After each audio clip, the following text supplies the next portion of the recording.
Well, the first thing to say, I'll get my apologies in quickly, is that this meeting's had to be slightly radically changed in that this was going to be a dialogue between me and Andy Ridley. Andy Ridley is not here. He couldn't make it. He's had to work.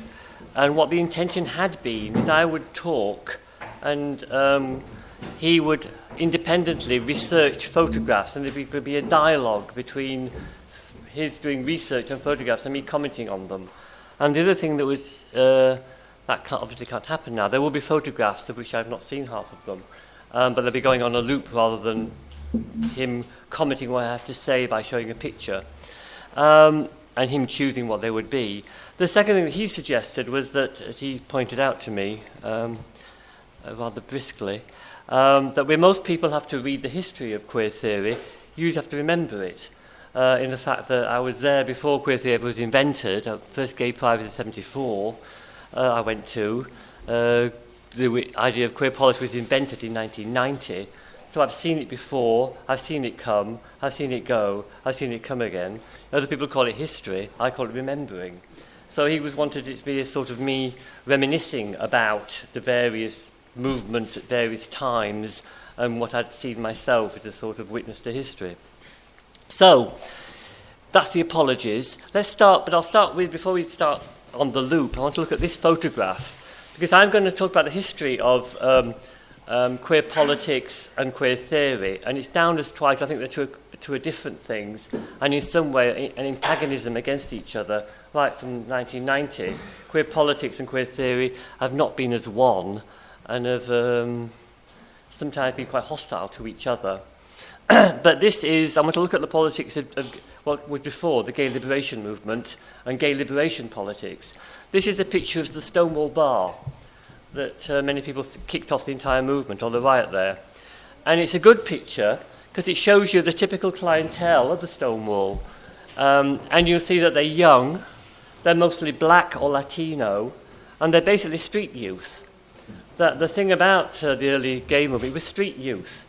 It was not a particularly, in fact, it was not a majority white movement at all.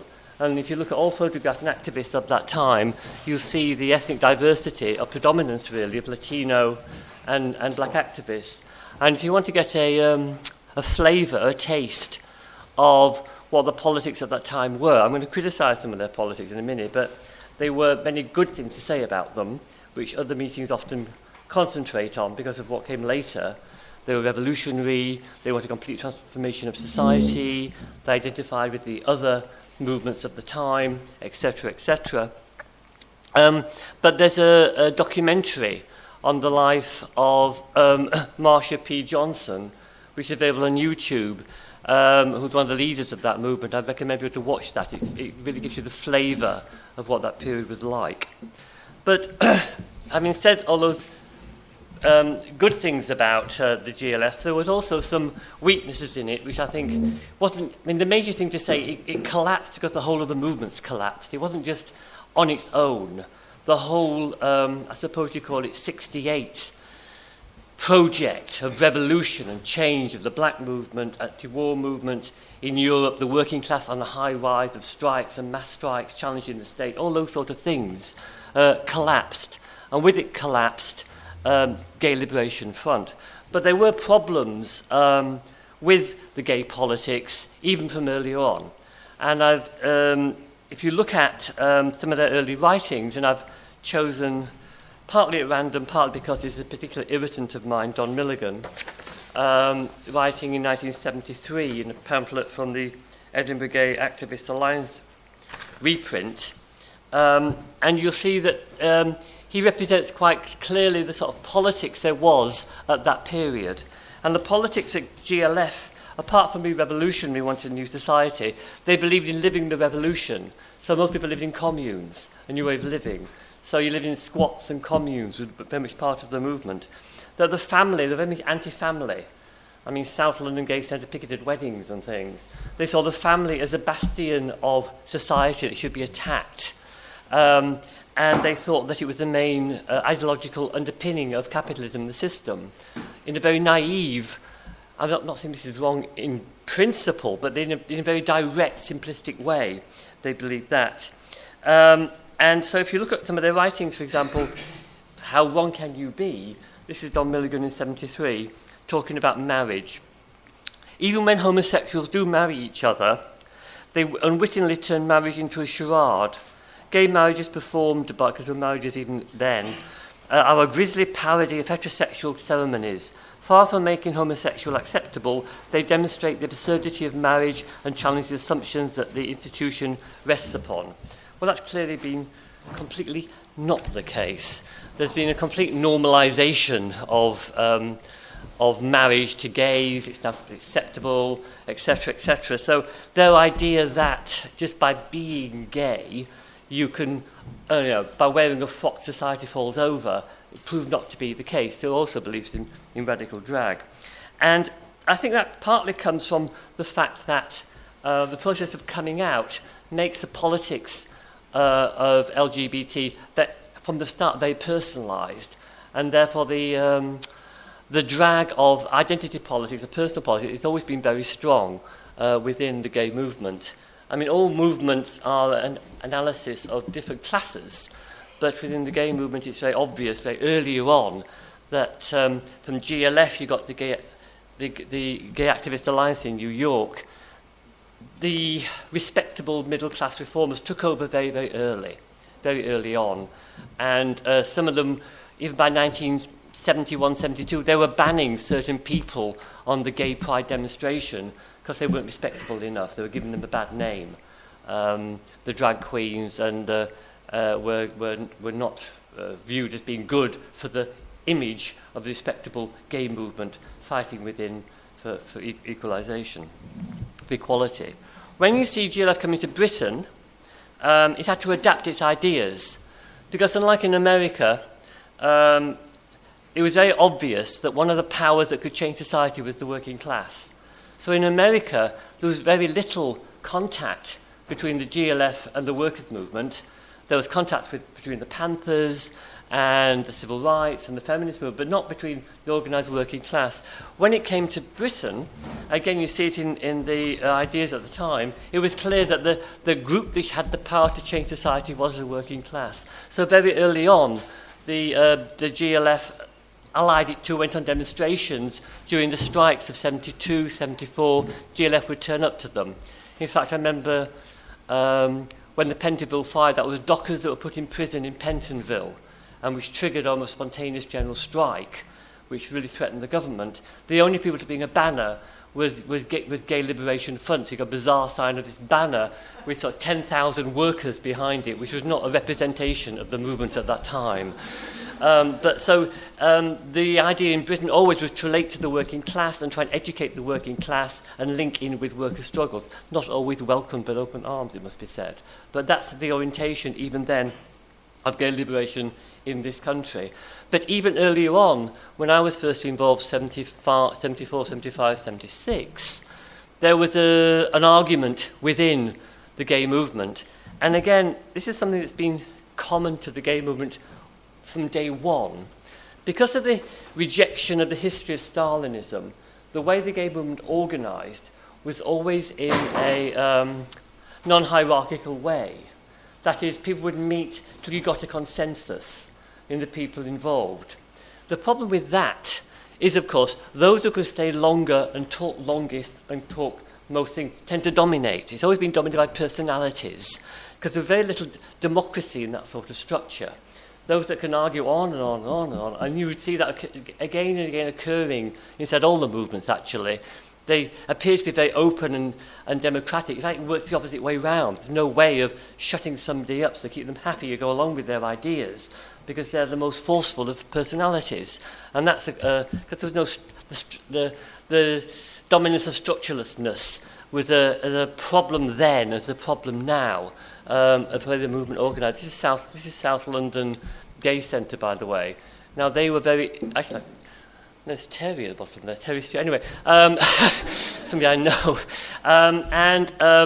Don Milligan was in this as well. But what was interesting in London when they first got involved in the mid-70s was the fact there were two gay groups in London. There was the South London gay group in Brixton, and there was the East London Gay Centre, and they had very different approaches. The South London looked towards radical effeminacy and radical action, radical drag, and looked toward the feminist movement, as well as going to demonstrations.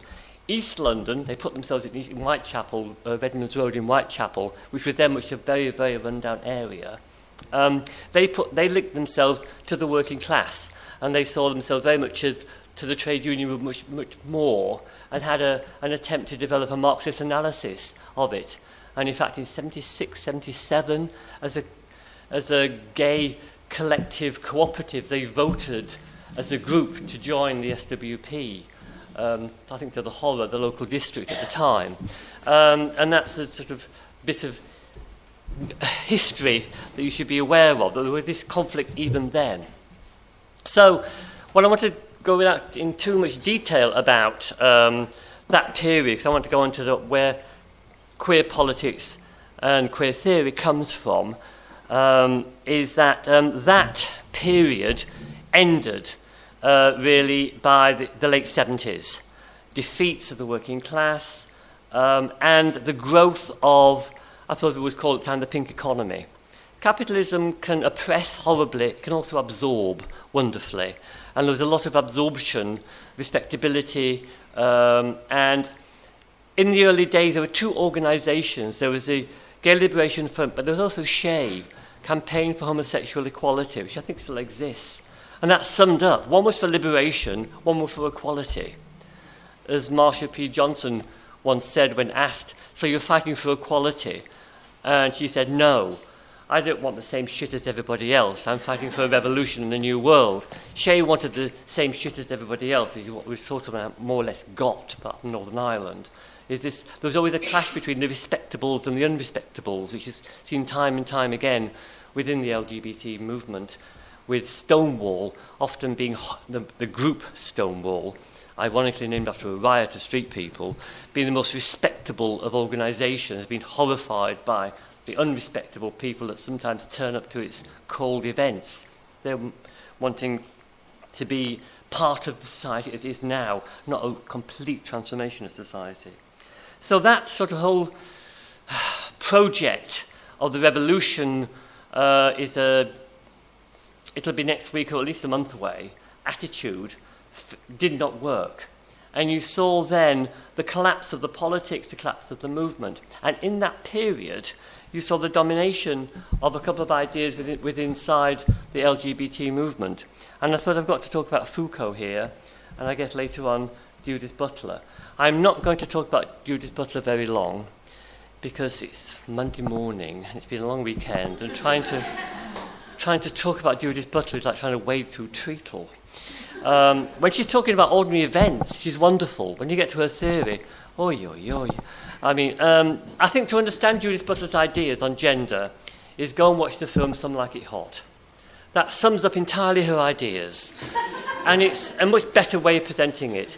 There you have two rampant heterosexual jazz musicians who have to, because they're running from the mob, pretend that they're women in an all-women's band. One of them so gets into his performance, ends up marrying another man, or wanting to marry another man. And that's exactly what, Something Like It Hot with Marilyn Monroe is a much better presentation of performance theory of Judith Butler, I think, than Judith Butler manages. And just watch that film, and that's her ideas.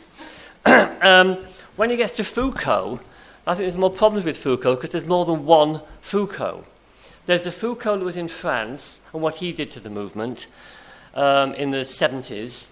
There's the Foucault when he came to Britain in the late 70s. And then there's the rediscovered Foucault in America in the 90s that gave birth to queer politics and is now fed back into Europe from America. Because I'm going to look at various books because there's been an attempt to reformat queer theory for the current period in the last 3 or 4 years. What a wonderful slogan that is. And I think they're quite interesting the way that Foucault's being used. But if you look at Foucault himself, who is a shy retiring man actually, who is anyway. And the other thing to say about him is when he was young, he was part of the left. If you read his first book on prisons and punishment and such, the assumption is it's an add-on to the dominant Marxist view in France. it's not our form of Marxism, it's very Althusserian, it's very Euro-communist, but it's that sort of addition. As Foucault then develops later on, a disillusionment in France spreads, particularly when when they discover that Cambodia is not very nice and Stalinism horrors are there, which was shock to them but not to us, obviously. The disillusionment in Foucault increasingly became far more conservative. So in fact, in the end of his days, he almost has been said to embrace neoliberalism, that he argued his concept of power is everywhere, every relationship is a relationship of power. You could never achieve liberation. He ends up having almost the same situation as Edward Bernstein of the 19th century. Edward Bernstein, German, 19th century, he was the main arguer and enemy of Rosa Luxemburg. Rosa Luxemburg argued for revolution. Edward Bernstein famously argued that revolution is not possible. You just have permanent reforms within it. Well, Foucault ends up in a very similar situation. And also, Edward Bernstein, I think, is a more interesting character than people think. He wasn't just this reactionary, which he ended up as. He started on as this young, bright favourite of Engels and Marx when he was very young, very erudite. I've noticed in these books recently, August Begg is often given the prominence of being the first person to speak on gay rights inside the Reichstag, and as being, which is true, but the theoretician behind that was in fact Edward Bernstein. He, during the Oscar Wilde trials, he wrote a series of long articles in Vorwärts in which he uses Engels' new work then on the origin of the family to explain gay oppression and going back to the ancient Greeks. So the arguments that August Begg put, the theoretical behind that was the writings of Edward Bernstein, who happens also to be gay. And he was actually quite good at countering some of the unfortunate taint of homophobia in some of Engels' writings about Greek love. He countered this. But so Edward Bernstein isn't, well, he was a reactionary, but it's quite interesting how I think he has the similarities between him and Foucault in their rejection of revolution, and you can just get reforms within the margin, etc. So to look at Foucault again is to say that in France, well, in Britain, where I experienced it myself quite closely, with the collapse of the revolutionary movement, most people who had been revolutionary abandoned revolutionaries and joined the Labour Party. And the excuses they did that was to read Paulantus, Althusser and Foucault.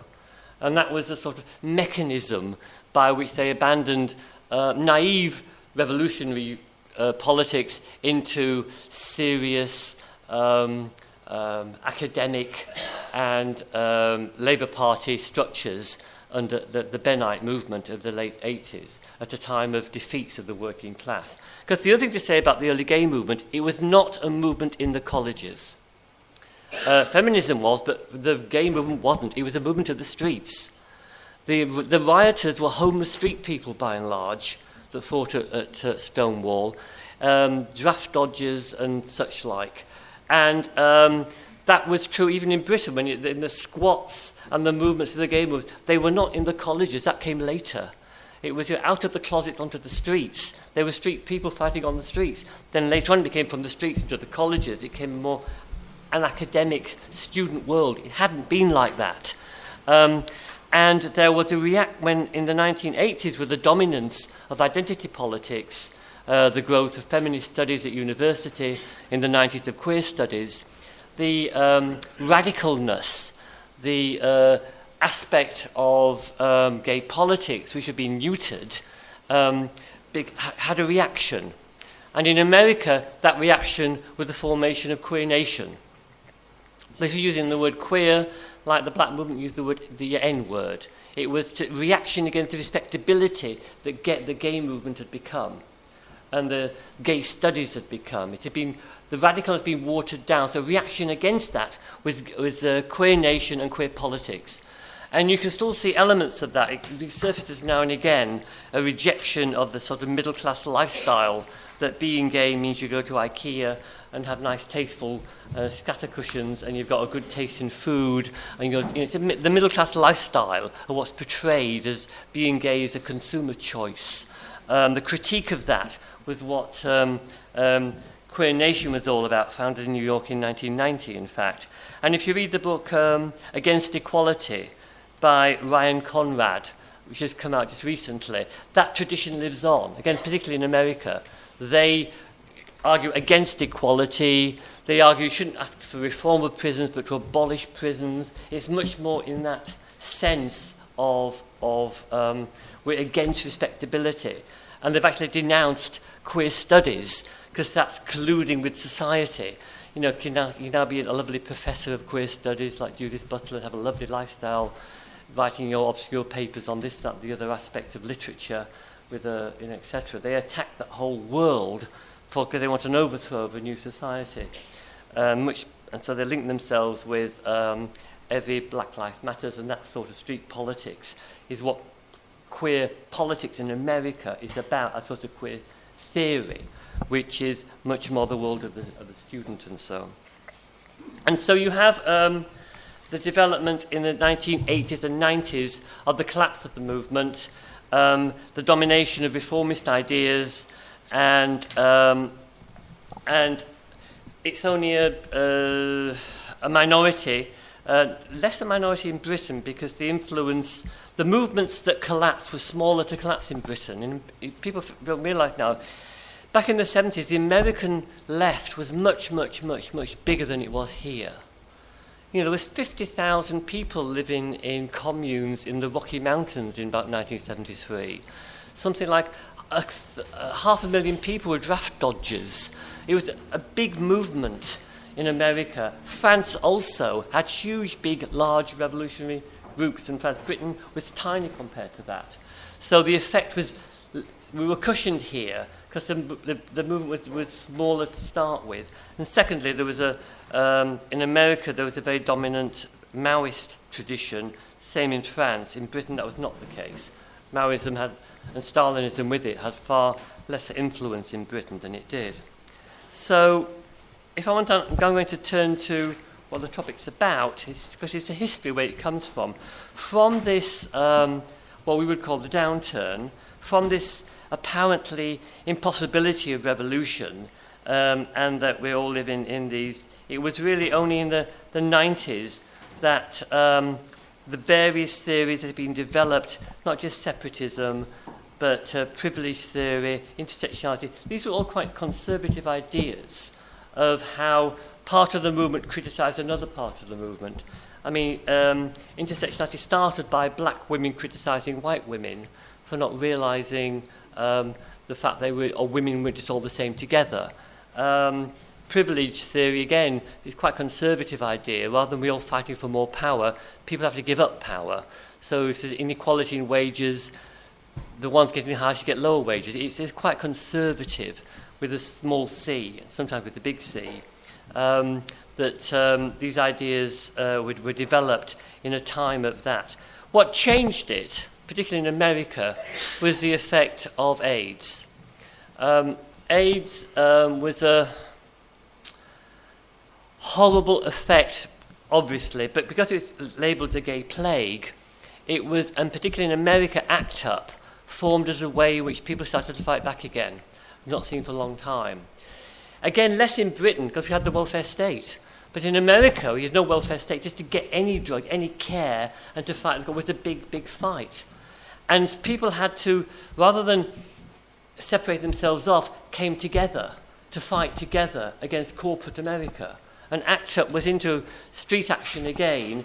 And the ideas, the discovery of Foucault in America was much later. The effect in Britain and France was really Foucault was used for people to move to the right. In America, it's the opposite way around. They reinterpreted Foucault to criticize the safe gay movement, to say that gay oppression is socially constructed, which is what, of course, Foucault is arguing. And so Foucault had a radicalizing effect in America in the 90s. He was reinterpreted in a different way.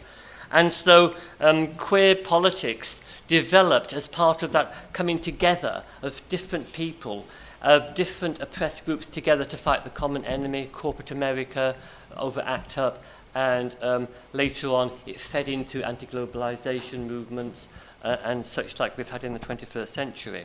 So what we're having now is, how long have I got? Oh, it's about 5 minutes. A whole series of writers who are attempting to rejig the queer politics that grew up in that period to a more radical critique and merge them with Marxism. Some better than others. They all sound like Irish. If you go in there, I wouldn't start from this place, as the person in Ireland is supposed to have said. The trouble is, if you want to get a coherent Marxist analysis, they're starting from the wrong place. Because they often start not with Marxism, but Althusserian structuralism. Or, a sort of bleached out, wasted Marxism, which they find wanting. Well, who wouldn't? And then they have to add things on. So I want to look at a couple of books that have come recently, which I think are interesting, in that they're turning the conservative concepts of the original theories on their head. For example, I've noticed privilege theory, which is really how people have to give up some power, not seize power, has been used the opposite way. People say, because I've got privilege, because I'm white, I'm going to use my privilege to fight for other people, which is, the exact opposite of what it was 20 years ago. So people are using these theories to justify and sustain action, which is clearly they're moving to the left, they're moving towards action. Let's start with the worst. This, I hope he's not here. This, I think, what sums up everything that's weak and a mess about the ideas of particularly historical materialism, academic gay politics, is this book, Warped, by Peter Drucker. Lenin was always good at insulting people, which I think Cliff was also quite good at, in the sense that it's quite pithy, it's memorable, but the insult contained an analysis that wasn't just an insult. And one of Lenin's, and then later Cliff reused it, ideas in the 1890s, the whole mesh of liberal concepts which don't really, aren't coherent, but form a sort of general Geistzeit, general hegemony of ideas, he called the swamp. And he argued that the Marxists in the 1880s, they should be careful of the swamp, these general liberal ideas in Russia. And Cliff used it, talked about the 1980s. Well, Warped is the swamp. And like when you get hold of a swamp, when you look at it, it holds together closer and closer, interwoven little ideas, when you pry them apart, don't make any sense. So he accepts, of course, his Marxism is Althusserian, and it's, so it's an Althusserian Marxism he looks at. But then when you look closely, he accepts the Hobsbawm idea that sexuality represents the Fordist period, then the Faucist period. He finds this wanting, but these are the groundswells in which he looks. And then he suddenly throws in, having accepted all these Althusserian and Foucault and Nietzsche, he then throws in the Frankfurt School and said, yes, but we have to try to counter it. In other words, it doesn't make any sense when you think about it. You're having ideas that, when you think them through, can't be together because they're built on assumptions that are against each other. So I think that is one of the least helpful ways of looking at the period is that. Something that is a lot more coherent, and it's French, and it's a philosopher, and he's called Bidet. I mean, where do they make these names up? I mean, I don't know. Anyway, Mr. Bidet, I know. Foucault with Marx, and he writes quite interestingly, because he offers a very good critique of Foucault. He's French, so I suppose he would. He puts forward that what we have to do is a dual system, one based on Marx to explain the economy, and most of society, but again, it's a structuralist Althusserian Marx, and then Foucault. And Foucault he recognises as being one of power, that Foucault analyses power. So when he looks at, say, Russia, he says that Foucault can understand Russia because he can see the power He accepts Russia being socialist, even in this century. Anyway, the power structures you get, and the two together can. Yes, thank you. I'm getting there. Can sum it up. So this is coherent, I think wrong, but he offers two poles of attraction, Foucault plus Marx, as a way of understanding where oppression comes from, how it can achieve liberation. But he does want to achieve liberation, and he's highly critical that Foucault says you can't achieve liberation. He says you can. The best, well, this is just, it's all right, but it's light flim-flam. I won't even talk about that one. This, I think, is the most successful, though flawed, I have to say that, book, and it's The Politics of Everybody by Holly Lewis. And I think she, again, there's weaknesses in that she tends to go along with this Althusserian interpretation of Marx, but she's a philosopher, and it's therefore more coherent. But she's come from queer politics in America, and she started off in a queer nation and stuff, so she knows what she's talking about the weaknesses of these movements. She offers a fantastic and very insightful critique of the safe places ideology, which she comments on and this is a critique of those ideas. She says that here, everyone oppresses someone, if not systematically, then through microaggression. Therefore, the development of political forces can only affirm social oppression because forcing itself is oppression. So just to act is itself oppressive. Hence, the abstract concept of power is what we must be opposed. Politics becomes anti-politics. The new politics becomes anti-oppression training sessions, not just a critique of ideology or self-reflection, but actual confessionals. In other words, a religious ethics of sorts has replaced economic and political analysis within feminist practice and queer practice. The only kinds of force that one is acceptable are self-defense and self-protection, which within a larger macro political context becomes, of course, exhausting. The development of safe spaces becomes an anti-political project of resistance with no strategy for overcoming the underlying forces.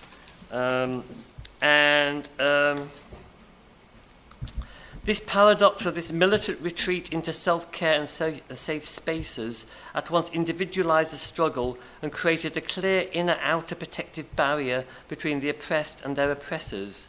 These oppressors are now also individualized as people who did not share the defining experience of the group, or if outsiders were welcome, those who did not take the time to educate themselves about the group-specific oppression. She lived for many years in one of these queer nation communes in Baltimore, I think, and is criticizing. Socialists and labour organisers arguing for reforms, or worse, suggesting that oppressed people wait until after the revolution were marked as absolute enemies. By the late 90s, even radical queer street politics had gone into retreat. Its activism now became the terrain of non-governmental organisations and specialist, non-militant queers holding fluorescent placards and nice grants. And she ends her book with 10 axioms towards a queer Marxist future. I mean, the other thing I've noticed, because the whole word of queer politics, queer, was invented in 1990 in America. And the danger with lots of these, they use the queer completely historical. I mean, you can criticize many things being ethnocentric. This is so Americo-centric, America-academic-centric, and the word queer has been expanded to apply across the world, across time, when it's very, very localized and affects very few people and concepts, though because of courses is spreading, but it really is only 20, 30 years the most old.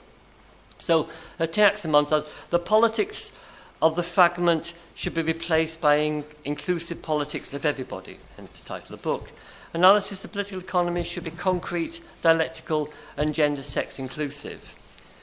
Being queer trans is neither reactionary nor revolutionary. The binary is not the problem, and non-binary thinking is not the solution. Marxists must stand against trans-exclusionary radical feminism. Queer communitarianism should be replaced with queer political demands. Queer Marxism is not an analysis of queer consumption habits. queer politics must oppose imperialism with a queer face. So she has these 10 programmes, and under each she explains what she means. But of all of them, that's the most interesting, because it's clearly an attempt to push queer theory, which is localised and internal looking, out to the wider world, merging it with Marxism. I think there's weaknesses in it, but it's a sign of the times that for many, many years, us of the old, very old, left that had used Marxism, because I remember analyses of gay oppression before Foucault ever wrote anything, back in the 70s, which had been rediscovered. She's attempting to push it forward, to look in new ways, and she sees Marxism and a mega narrative as not being oppressive, but being the way forward, the way the oppressed have to unite, and the way to make a new world and striving towards a better place.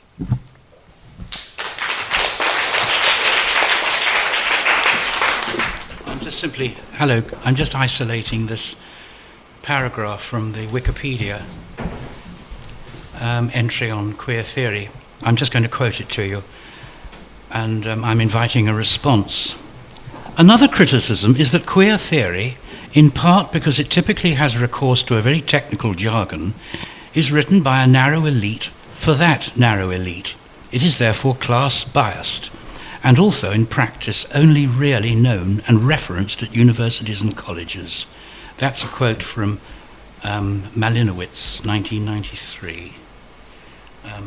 I leave that with you. My question, just maybe someone can throw light on it, is what would be the origins of oppression for gay people? Like, where does it come from?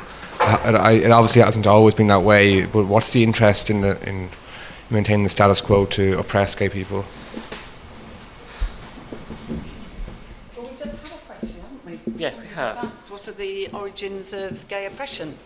And so I'll start at the beginnings of an answer, and I hope other people will pick up on it.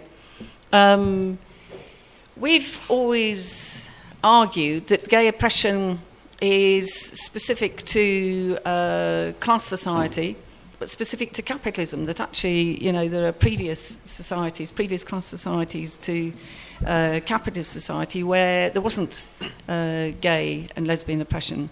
Never mind in hunter-gatherer societies, which is pre-class society. And what we basically argued is that with the rise of industrial capitalism in the 19th century, one of the things that was occurring with the pulling in of people into the new factories and the new towns, that the way of workers, what is called reproducing themselves, in other words, eating, sleeping, doing all the kinds of things that you need to do as a human being in order to live, but also having children and so forth, that the old ways of doing that on the land through the family and so on and so forth were disintegrating under the pressure of men, women and children being herded into the factories, herding into the towns, and literally being worked to death and not having time or place in order to look after themselves and in order to look after themselves properly. And therefore, and there were a whole series, if you read Volume 1 of Capital, Marx actually documents it.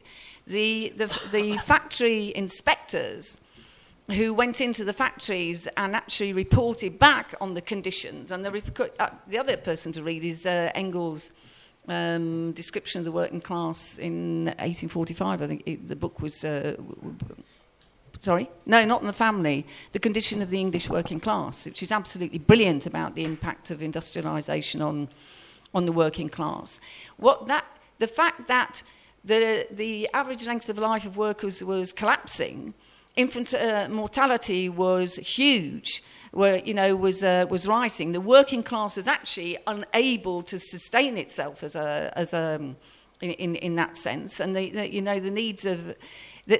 there was an intervention, a deliberate intervention by government with a whole series of laws about reinstating the family on the basis of what gender roles, men and women, which regulated sexuality, which regulated gender roles, and therefore regulated sexuality. And part of that You know, and that's the whole origin of illegitimacy, sex only within marriage, but sex only between men and women, and therefore legislation against homosexuality. So that is actually how we root the thing. Just one thing that I'd just like to lob in at the end, if I can, is that I don't particularly like The Politics of Everybody. I don't have the time to go into it. At one level, I think it is an awful book, because we actually have to have a book which is a real Marxist analysis, which actually links into what you were talking about in terms of the development of theory and understanding, and the battles. You know, the battles in Germany in the 19th century over homosexuality and stuff, and which actually links in through the Russian Revolution and through kind of stuff that you were talking about today, which is clear and readable, and actually states that there is a revolutionary tradition on this, and actually the emancipation of the working class does make a difference, and the Russian Revolution makes a difference. And she doesn't do that. And she doesn't do that because she breaks from that. She breaks from our tradition, and I think that has a central weakness in her book. One of them, anyway.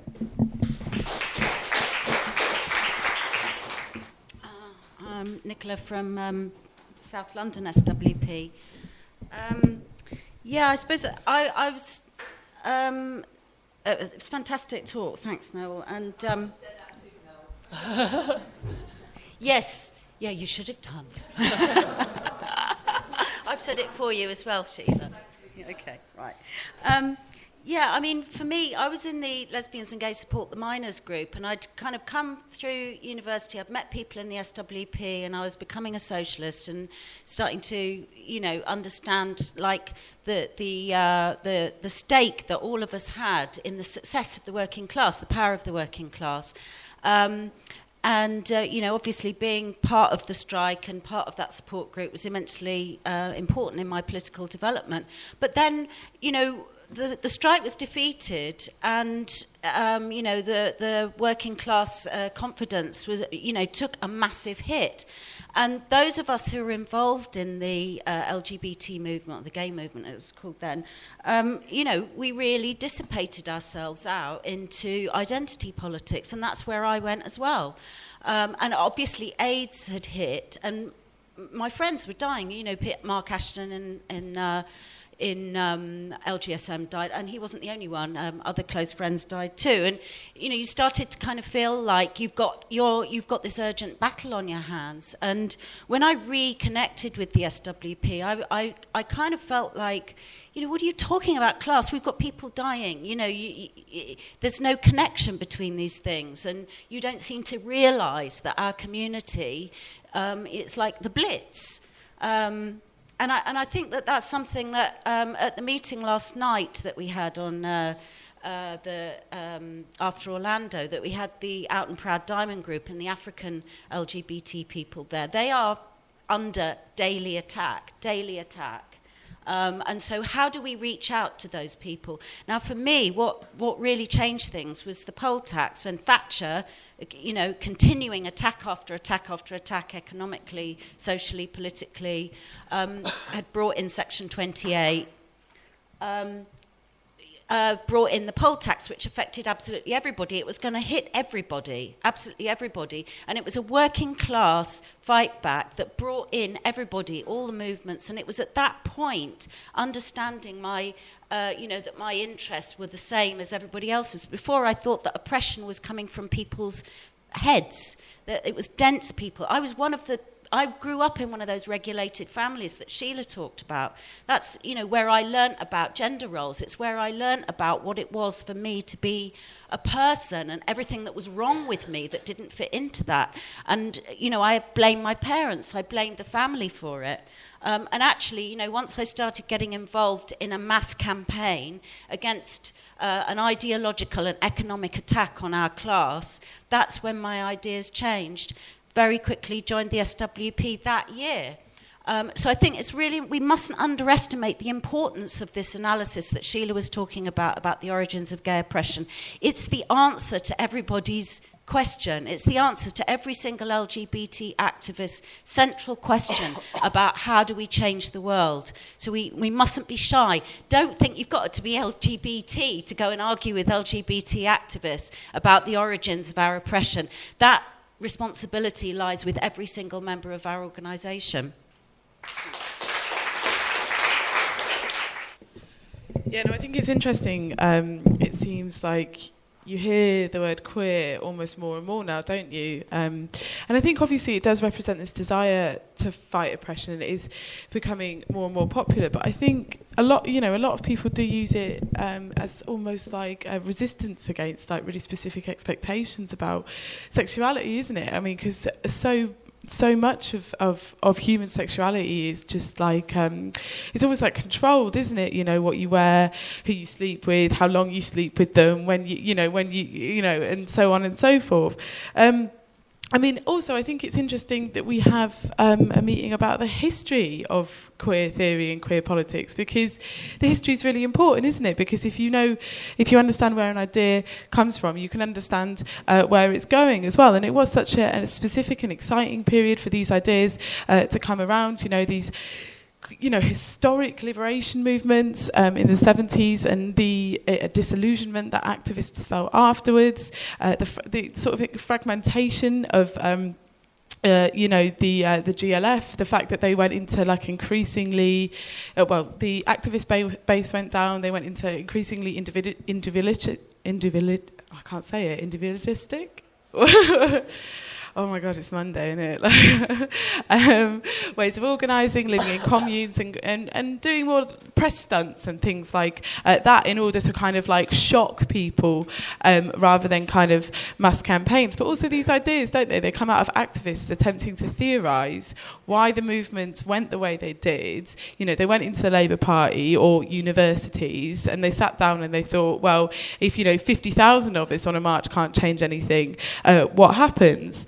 So the goal doesn't become in actually transforming society, does it? In completely eradicating oppression, but actually just kind of like mitigating some of the worst aspects of it. But I thought one of the most interesting things actually was the quote, and it contained the line, "Everybody oppresses someone." And I think to me that sort of like sums part of it up, really, this idea that everybody oppresses someone. And I think that's actually quite a pervasive idea in this sort of range of identity politics, if you will. So like queer theory, privilege theory, and intersectionality is an idea that, there are sort of just differing amounts of power in society, and instead of seeing it as concentrated in the hands of the very few, the ruling class, it's seen as kind of just given out to society, kind of differing amounts to people. So we're all in relation, every interpersonal relationship is just differing amounts of power. And I think actually that's one of the things, that as a Marxist, that's a bit of a difference for us, isn't it? Because we do see power as differently. We have a different understanding of class, because, it is the fundamental, divide in society. It's not whether you're, LGBT or not, or whether you're, a woman or a man or black and white. It's actually whether, it's the thing that actually shapes how society functions. But that's not to say, of course, that these fantastic struggles by previous generations were something absolutely amazing, and have actually changed the world that we live in today.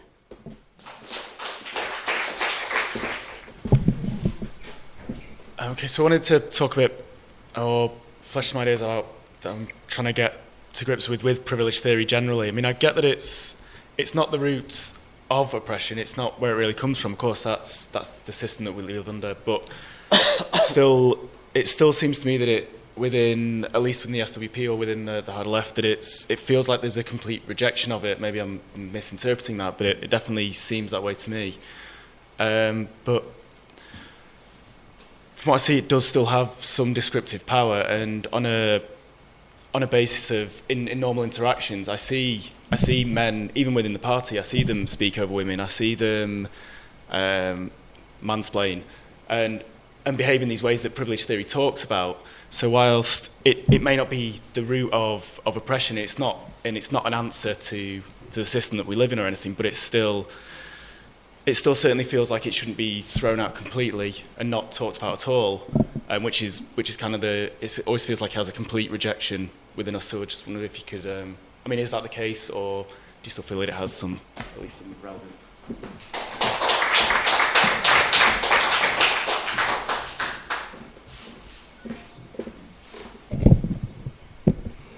Some of you may have seen me speak, and some of you may know me already. I'm a Dutch comrade from the Dutch organization International Socialists. And the Netherlands has always been seen as a bastion of gay tolerance and a safe haven and a vacation resort for gay people who feel oppressed. And nothing could be less true, actually. It's actually a commercial ploy to get people to spend more money in Amsterdam and to go to gay pride and act all pink and then go back home and say, wow, that was the greatest vacation I've ever had. But the thing could be less true, that when people arrive in Amsterdam, that they're still at risk of being attacked. And then because the gay movement has been so much co-opted that even the right wing runs away with it and says Muslim people and religion and religious oppression, etc., when research has shown that actually 80% of all attackers are white. And this goes into, I wanted to do more than one point, so this is a point of it, is that about identity, is that with the Oscar Wilde trials, I read the pamphlet by Laura Miles and it was really enlightening.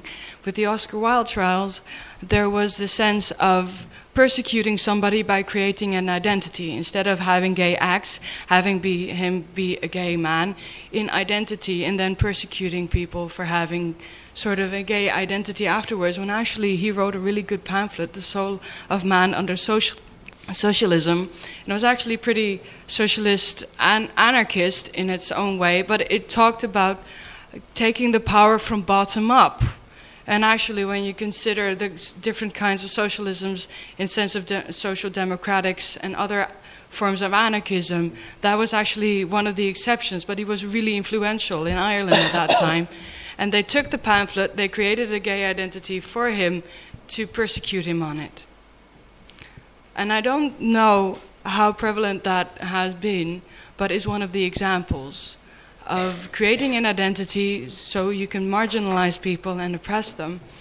And to go back to the class theory, because queer politics actually, identity politics goes against the idea that gender is a social construct. Because you are what you are, but at the same time, you have to be able to decide who you are and what you want to be, how you want to present yourself, and how you want to live your life sexually and in identity in any way. It is not fixed. And then my last point was a friend of mine who claims his identity as bisexual.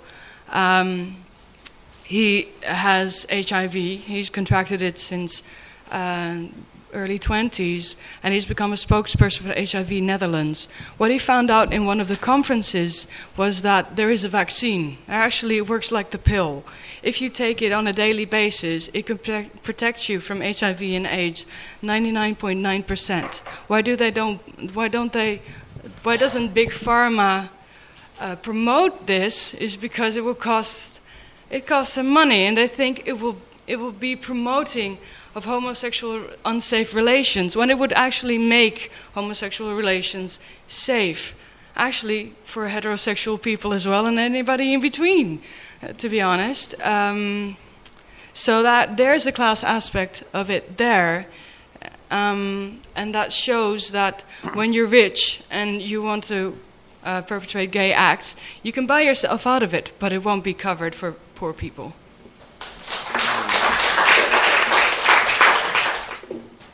Hello, my name is Gosia and I come from Poland, a country which is pretty famous for gay oppression. It's actually one of the most homophobic countries in the world, and I think it comes out of two origins. The first one is fear of being different. Mostly those countries like Poland or Ireland, they are very homogenical, and it's very difficult to be different.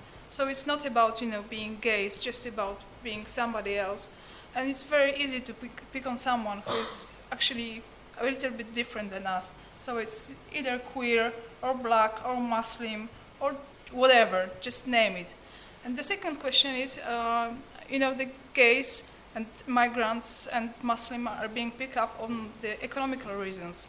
Because in the country hit by the economical crisis, and with the high unemployment, it's very easy to, get rid of the competition to the job or to the, better payment by criticizing and picking up on him. So I think, it's not about promoting, classes or something, but about promoting the independence of thought. So if we teach people to think for themselves and not to be afraid of being different, it might, become a better society.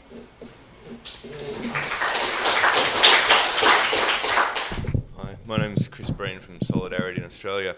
I also wanted to talk about privilege theory, and I was interested in your claim that people have turned privilege theory on its head to use it as a way of fighting against oppression, because that hasn't been my experience in Australia, so I'd be interested in some specific examples of how that's been the case. Much more, it's not that people who have privilege theory ideas don't ever take action, but it's paralysing. So it becomes sort of self-flagellation. There was an anarchist autonomous conference in Melbourne where refugee activists were called to a privilege check because they were accused of scapegoating the Conservative government for their own racism. This sort of idea of some of the people that they wouldn't participate in the pro-refugee rallies unless they were all entirely led by refugees, that the rallies achieved nothing, comes out of some of that idea of privilege theory. At Sydney University, where there was a vibrant anti-racist collective, in opposition to that, there was a people of colour collective that was set up because it was argued that white people can't fight racism. And I think it misdiagnoses where oppression comes from and therefore misdiagnoses how we fight it. It's not that socialists don't care about interpersonal relationships.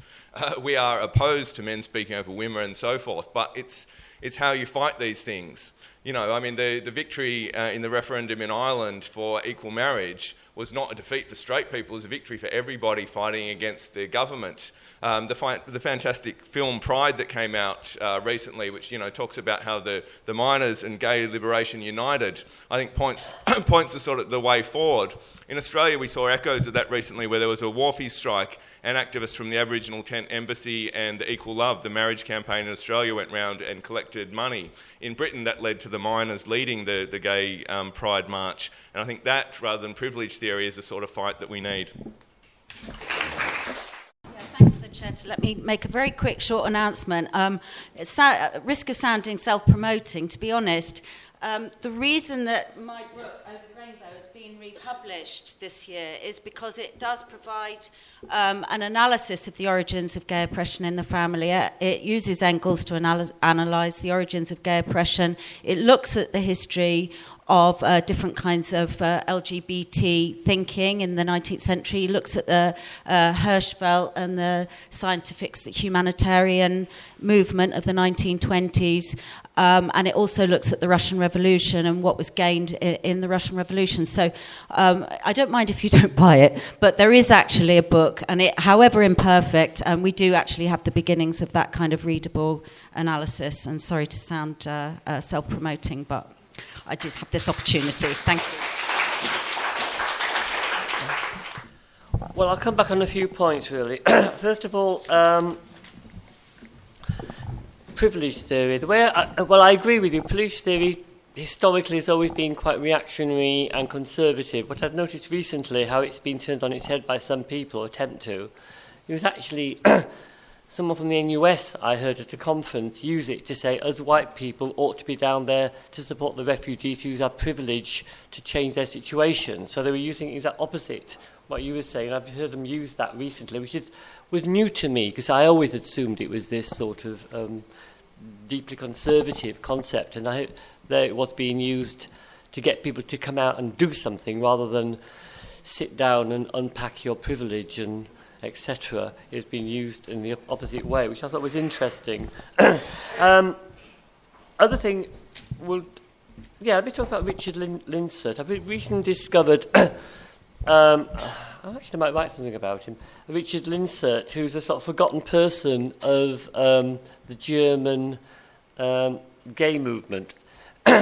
It's definitely the case that in the high point of the you can call it the first gay movement, I suppose, the homosexual equality movement, was in Germany in the 1880s to the 1930s.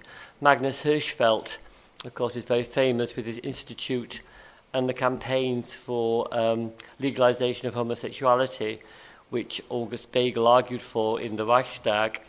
And Magnus Hirschfeld was quite a conservative, respectable figure, but he found that he had the only ones who support him were the socialists. And he found after the Russian and German revolutions, increasingly it was the communists that were supporting him and not the socialists. So he was pushed towards the communists, but he himself always a member of the SDP, the Social Democratic Party, not a member of the Communist Party. Richard Linsert had been a personal assistant to him, and he joined the Communist Party. And it's, even in the modern books now, it's forgotten how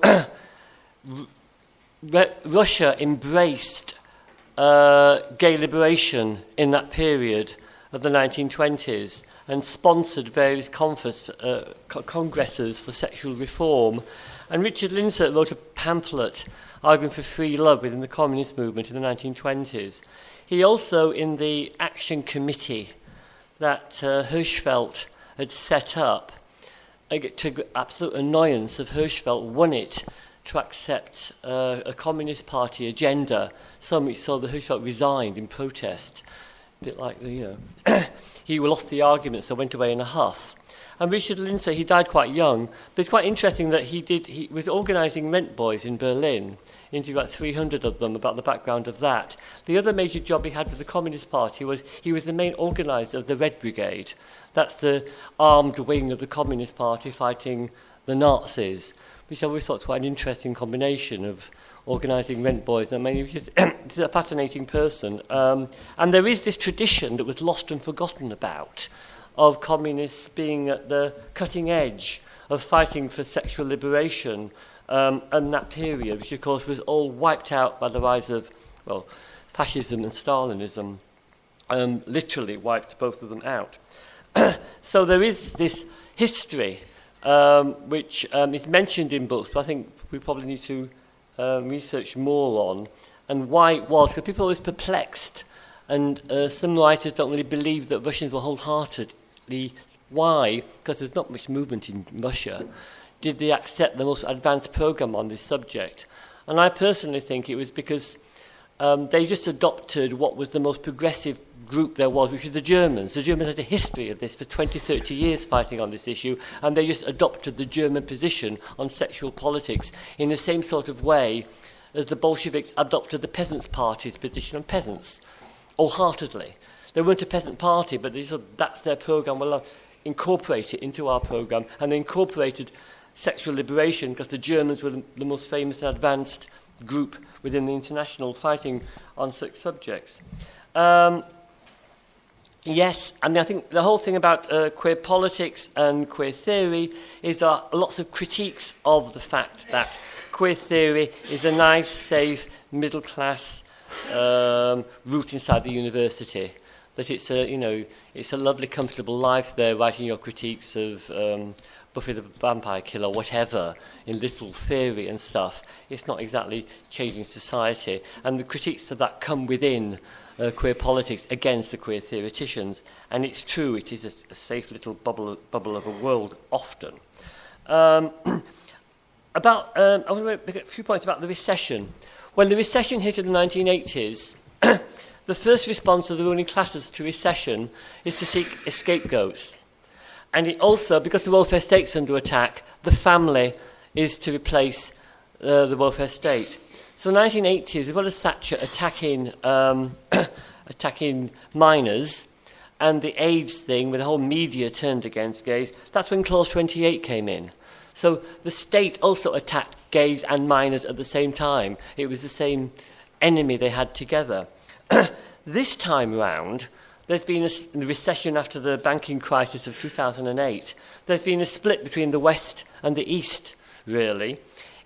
Because after the miners a large section of the gay movement went into the trade unions. Trade union work's always been much more central in Britain than in America in terms of the gay movement. All trade unions, in fact, they were fought for and developed lots of trade union LGBT groups inside all the major unions.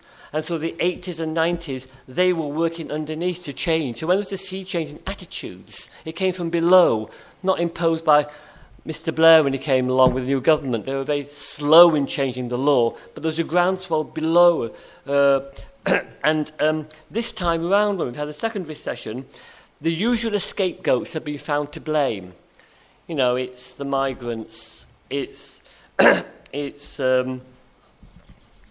brown people, it's the usual suspects, except this time around in the West, it's not gays. It is in the East. It's the usual suspects there. It's the Jews, it's the Romas, it's the migrants, it's the gays, the classic Nazi little symbols reproducing themselves as who's to blame, and we have to support the family's important, blah, blah, blah. In the West, what's happened is that because gays are being accepted, because the grounds were below, they can't do that this time, though it might change. Instead, what we have is what's called pinkwashing. It's been incorporated into imperialism.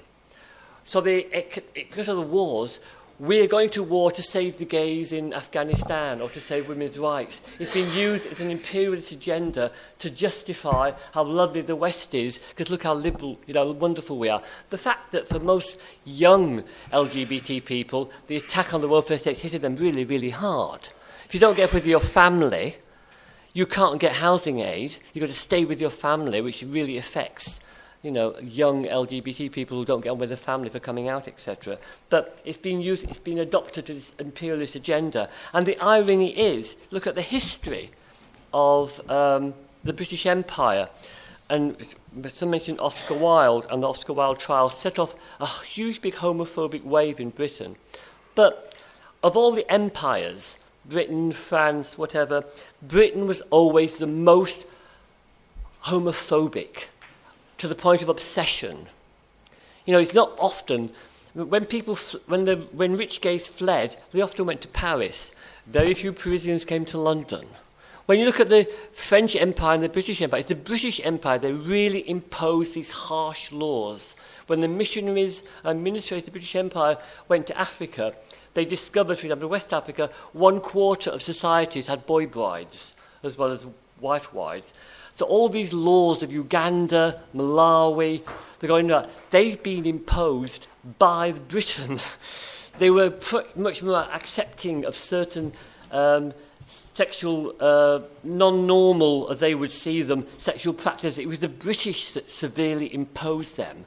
And it's a lingering of British imperialism, these horrible things happen. People went to the Middle East in those days because the backwardness, it was seen, of Islam was tolerant of such things. It was the private matter sexuality that religion didn't look into in the Middle East. It was seen as the backwardness of Islam that they were so tolerant of homosexuality. It's been incorporated into this imperialist agenda now, and this racist agenda that these people are backward on this. In actual fact, that is not the case.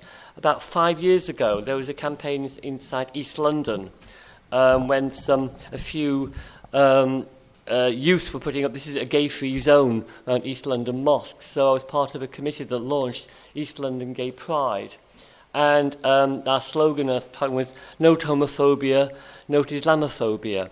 And we had no problems at all in dealing with the East London Mosque. We held a large public meeting in their hall, attached to the mosque. We had a trans person speaking at it. The Muslim mayor of Tower Hamlets, had been criticised by misstandard, came and greeted the march. When we marched, it was welcomed. I mean, our experience in organising in that area of Tower Hamlets around East in mosques and fighting against homophobia was that they were not, there was problems there with some people, but it was not a major issue, and you could talk about and raise about it in that period, and we did. I'll look at this up. Yes.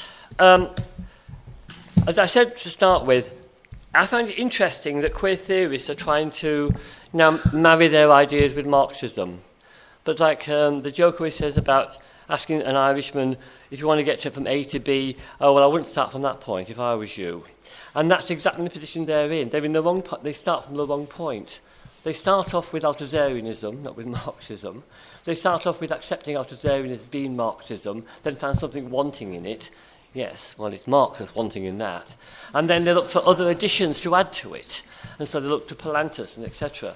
So I think it's interesting they're trying to move out from the moribund, the weight of history weighs upon you, the weight of theory is holding them back. The theory that's holding them back is that those ideas from queer theory are starting from a wrong base. And there is, with classical Marxism, adaptations to it, developments to it, no reason to do that. And that Marxism can offer a coherent explanation to explain oppression, how we can get over it, how we can build a new world together.